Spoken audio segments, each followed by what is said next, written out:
What's up, guys? Oh, this little thing right here? Oh, no, it's nothing. It's only a PC that I built with only $450. Yeah.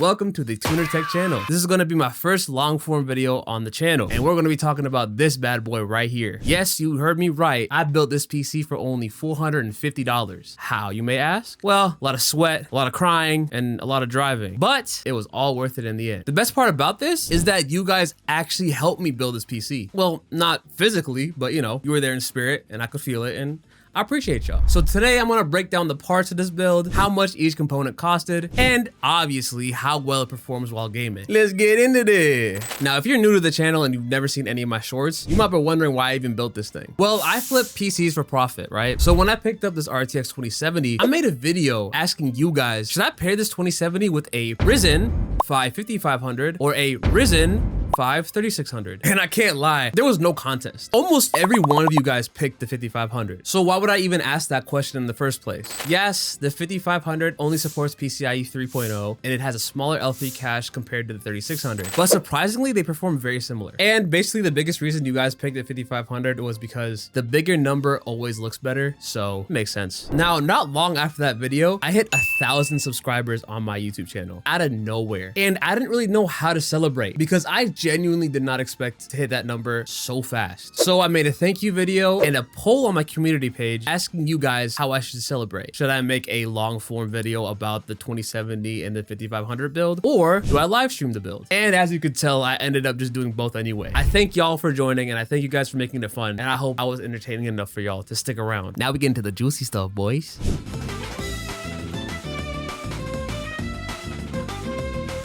Now for the CPU, as I just explained, I'm using the Ryzen 5 5500 and I'm cooling it with the AMD stock cooler. Now for any budget build that you're doing, the 5500 is almost a staple nowadays because there's always some sort of deal or always some sort of like sale going on where this CPU is dummy cheap. I bought the CPU for about $50 from Micro Center. Yes, I know, Micro Center. Oh, I'm so lucky. Listen, all right? It was still a 45-minute drive, okay? That doesn't make it any better, I'm sorry.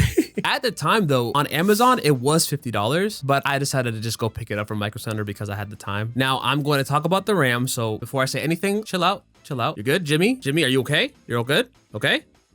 All right, cool. So I use 16 gigs of Corsair Vengeance DDR4 RAM. If you're just gaming, 16 is enough. I know I've said that you probably need 32, but with the RAM prices as they are right now, and the fact that a majority of games still don't use that much RAM, 16 is gonna be good enough for now. Now this kit is clocked at 3,200 mega transfers per second with a CL rating of 16. Okay, so brace yourselves, guys. Brace yourselves. I'm gonna tell you how much I paid for this RAM. So you ready? I paid $30 for the RAM. Oh yeah, whoa, calm down, chill out. Jimmy, I said chill out. I bought this RAM before Ramageddon happened, okay? It was just sitting on my shelf and I haven't used it, so I decided to use it for this build. I also got this used as part of a RAM CPU motherboard combo off of eBay. Speaking of motherboards, let's talk about the one that's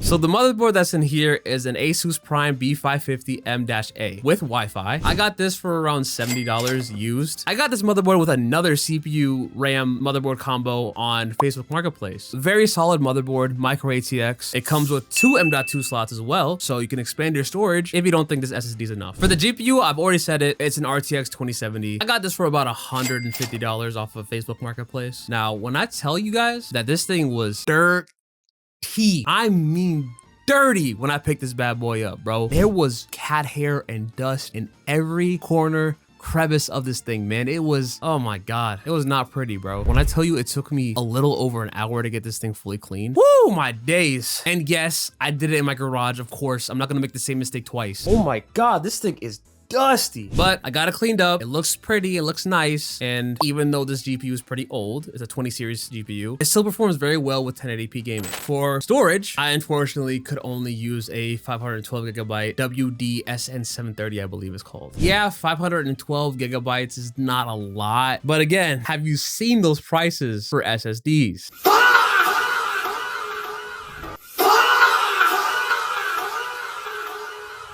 Luckily, I was able to get this SSD for $35-ish, which is honestly a great price because even the 512 gigabyte SSDs are at least $50 to $60 now. The power supply that I use for this bad boy is a Apivia Prestige 600 watt 80 plus gold power supply. Now, I know that Apivia does not have the greatest reputation when it comes to power supplies, but out of all of the ones that they have, this one is surprisingly the most reliable one. And it's ranked C tier on the PSU tier list, which is honestly pretty good for budget builds like this. And yeah, I got that used for like 35 bucks, but I tested it out and there's nothing wrong with it as I've been using this PC for hours and hours and hours with testing and all that stuff. So we're all good. Don't worry. Now everything is all enclosed into this beautiful NZXT H3 Flow case. I got this actually brand new for a different build and I never actually used it. So it was just sitting in my garage, kind of lonely in a box in the corner. I felt bad. So, you know, I grabbed him, put a bunch of parts into him. He seems pretty happy right now. So I'm glad.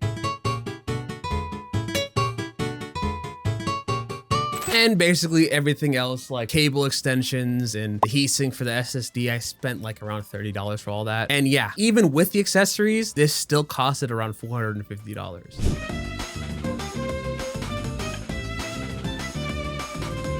Now, if you were there at my live stream, you saw the entire process kind of go down. And yeah, I know the live stream took like 4 hours, but it's because I was like geeking and having fun with chat. You know what I'm saying? In reality, if I was building this by myself, it probably would have taken me like an hour or so. But this was a very, very smooth experience putting it together, right? Even the cable management was not terrible. I usually make a lot of mistakes with cable management, but this time it was very smooth. Now, the one thing that kind of got me while building this PC was when I was putting in the power supply. There's no vent on the bottom of the case where the power supply is installed. I'm not sure why, but it probably has to do with the fact that this entire bottom part right here is a vent. So when I installed the power supply, I had to put it upside down, which is interesting, but as you can see, it works. So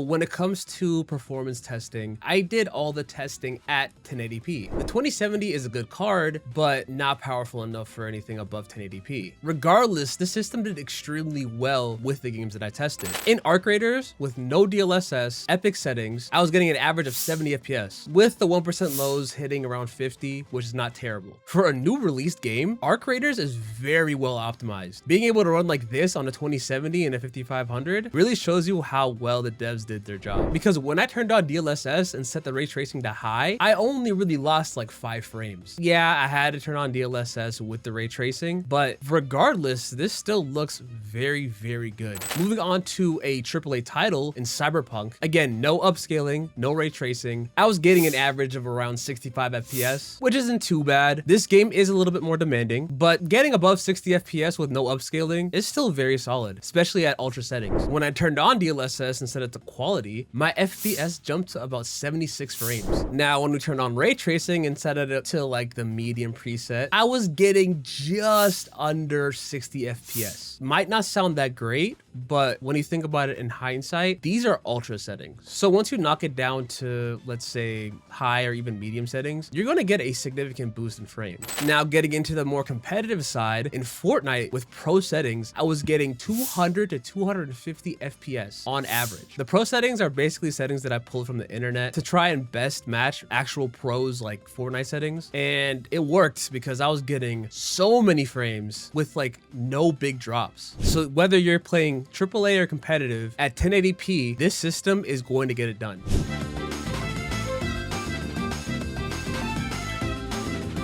So, who is this build even for? Well, it's mostly for people, they just want something that plays games, does well, and they don't have to worry too much about thermals. This is your boy right here. So, I tested about 14 games on this thing and recorded all of it. If this video gets to 20 likes, I will release a full benchmarking video with all the games that I tested on this thing. That would be awesome. And for those of you that are interested in PC flipping, budget builds, and seeing how well older GPUs perform nowadays, you might as well just hit the subscribe button. Why not? Just hit, you see that red button right there that says subscribe? Hit it. I also do short form videos with news content, building advice, all that other stuff. If you're interested, just say. I appreciate you guys. I love you guys so much. I'm so happy and so grateful. And stay tuned for the next video. Trust me, it's gonna be a good one.